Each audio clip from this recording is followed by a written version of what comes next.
Ukraine के दारुल हुकूमत कैफ में एक रोड ब्लॉक पर अपनी राइफल को मजबूती से थामने वाले शख्स की उम्र लगभग 60 की दिहाई के अवाइल में होगी। हमने इस तरह जीन्स और ट्रेनर्स में दूसरे मर्दों को पोजीशन संभालते हुए देखा है। हालांकि उनके पास बहरान के इस लम्हे में दुश्मन की नजरों से बचने की आसाइश तो मुमकिन नहीं थी, इसलिए जगह जगह आर्जी रोड ब्लॉक्स लगाए गए हैं।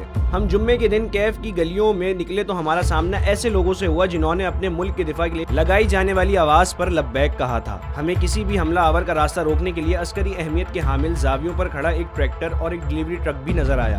दूसरे शहरों में भी इस किस्म की तैयारियों की खबरें हैं कि स्टील का काम करने वाले जगह जगह सड़कों पर नई रुकावटें लगा रहे हैं और अपने लिए खुद साख्ता दिफा तैयार कर रहे हैं। जबकि एक सिलाई फैक्ट्री में जहां आम तौर पर यूनिफॉर्म सिलते हैं, वहां रेत रखने के लिए थैले बनाए जा रहे हैं। मुल्क भर में मुहिब्बे वतन यूक्रेनी बाशिंदे अपने तौर पर तैयारियां कर रहे हैं और ये उम्मीद कर रहे हैं कि उनकी इज्तिमाई कोशिश मॉस्को की फौजी ताकत के मुकाबले में कुछ न कुछ रंग लाएगी। इन उजलत वाले इक़दाम से पता चलता है कि पेशकदमी करने वाली रूसी फौज जल्द ही उनके सामने होगी। बहुत से लोगों को अगर डर है तो ये कि ना जाने कब उनका सामना रूसी फौज से हो जाए। दारुल हुकूमत के कल्ब में सड़कें ज्यादातर सुनसान है। चर्च की घंटियों से लुत्फ अंदोज होने वाले लोग बहुत कम हैं, लेकिन जिस एक शख्स ने इस तारीख तरीन घड़ी में सुकून की आवाजें सुनी होंगी वो यूक्रेन के सदर हैं।